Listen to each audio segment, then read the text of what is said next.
Hello mga ka-GRP!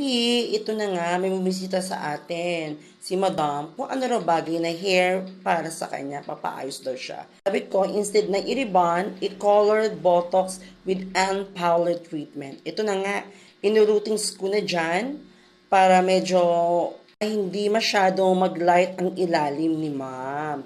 After the routings, nag-down through ako pababa para ipapantay ko naman mula roots to ends ang kanyang, ay sexy ko dito, ang kanyang hair color.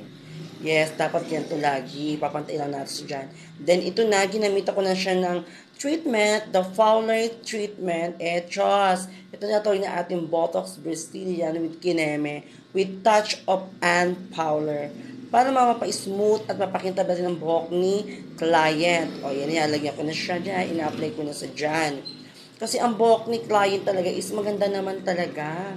No need na for the rebound. Nag-rebound lang tayo sa mga talagang pwedeng iliban like mga curly hair, kinky, at yung mga gusto talaga, mga wavy na ayaw talaga ng masyadong wave at gusto talaga bagsak na bagsak ang buhok.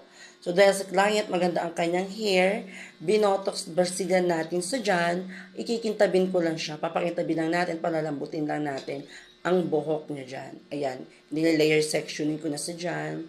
Lagay-lagay lang ang bayota ng treatment para lahat malagyan at lahat ng buhok ni Madam ay lumambot at kumintap after nitong ginagawa ko. Yan, pahid ang pahid si Bayot. Sige, pahid lang tayo.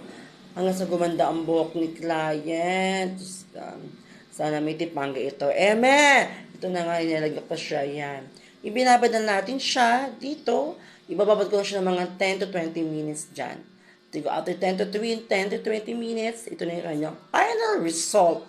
Ito ay, tinhaluan ko siya ng ash brown with touch of medium blonde. Tingnan mo mga roots. Hindi siya ganun ka-light at pantay na pantay ang kulay. Hindi siya nagmukhang tigre, yung iba, kasi pag yung nagkukulay tayo, nagkakasya ng mukhang tigre, hindi pantay-pantay. Ito, pantay ang pagkakagawa. Pantay, parang buging ko, pantay. Pantay na pantay sa dyan. Thank you pala, Madam, for trusting me. And Fowler, see you!